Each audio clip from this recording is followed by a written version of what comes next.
Bonjour à tous, je me présente, Blandine Guibert. Je travaille sur le bac d'Arly et je suis en charge de l'animation et du conseil. La vidéo d'aujourd'hui aura pour thématique les résultats des essais sur la fertilisation azotée sur blé. La préoccupation principale sur le bac est l'azote. Nous avons un bac de 3300 hectares avec en surface agricole utile 2800 hectares. Je vais maintenant laisser mon collègue Nicolas Julier vous présenter les résultats des essais, puis les conseils pour la campagne 2021-2022. Je vais donc maintenant vous présenter les résultats de l'essai fertilisation azotée qui a été implanté sur la commune d'Omblières. Donc l'essai a été implanté sur la variété Chevignon qui a été semée le 10 octobre 2020. C'est un précédent poids de conserve et pour un objectif de rendement de 95 quintaux, la dose bilan était de 210 unités. La majorité des modalités ont été fertilisées par de l'azote liquide et d'autres qui ont été fertilisées donc par différentes formes d'azote. Donc c'était un des objectifs de l'essai. Donc on a eu du Nexène qui est de l'urée plus du NBPT, de l'ammonitrate, du NTEC 26 qui est également de l'urée plus du DMPP et du soufre et enfin la solution azotée. Donc ces 4 formes d'azote ont été comparées. Au niveau rendement, le meilleur rendement était obtenu pour le Nexène avec 125 quintaux, juste devant l'ammonitrate 124 quintaux et le NTEC qui fait 120 quintaux. La solution azotée, elle, a un peu décroché avec 112 quintaux, puisqu'en effet, au moment des applications du plus gros apport, donc à épi 1 cm fin mars, on a eu 3 semaines sans pluie derrière et donc le manque de pluie a freiné la valorisation de l'azote liquide.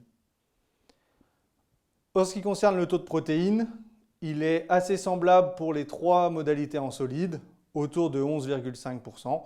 Et par contre, l'azote liquide décroche un peu à 10,4%.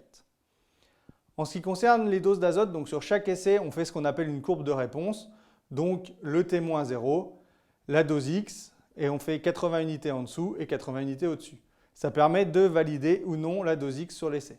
Donc cette année, le T- fait 78 quintaux et la dose X 112. On voit que dès qu'on réduit l'azote, on va avoir une perte en rendement. Par contre, cette année, les grosses doses d'azote, donc le X plus 80, a été pénalisé puisqu'on ne gagne pas tant que ça en termes de rendement et on est en dessous des modalités en solide. Donc ça s'explique parce que les pluies tardives ont pénalisé le remplissage. Depuis plusieurs années, on teste également des outils de pilotage en continu de la fertilisation azotée. Donc il y a 2 types d'outils. L'outil CHN développé par Arvalis, donc là c'est de la modélisation et le modèle va nous dire si le blé a besoin ou non d'azote. Et ensuite on va également mettre un point sur les conditions climatiques au moment de l'apport et donc l'outil va nous dire on déclenche ou on ne déclenche pas l'apport. Et on teste également une deuxième méthode qui est la méthode APN où là on va mesurer des indices de nutrition azotée avec le N-tester sur la parcelle à fertiliser et sur une zone témoin. Et donc, on va venir régulièrement faire des mesures et on va déclencher également ou non l'apport. Ces 2 outils fonctionnent de la même façon. On va donner un objectif d'INN en fonction d'où on se situe dans le cycle du blé. Et l'objectif va être d'apporter l'azote pour répondre à cet objectif d'INN. Et donc, on va déclencher les apports d'azote. Après plusieurs années à tâtonner, on est sur la première année avec des résultats qui sont plutôt probants, puisqu'on a des résultats qui vont être légèrement supérieurs à la dose de référence, avec un peu plus d'azote. Mais on aura des positionnements différents qui vont permettre de vraiment s'appliquer au moment où le blé en a besoin et où les conditions sont favorables. Vous n'êtes pas sans savoir qu'actuellement, le marché de la fertilisation azotée est très tendu, puisque les prix explosent avec de l'urée à 700 € et de l'ammonitrate à 600 € De plus, on n'est pas sûr qu'il y ait assez d'azote sur le marché pour toutes les productions.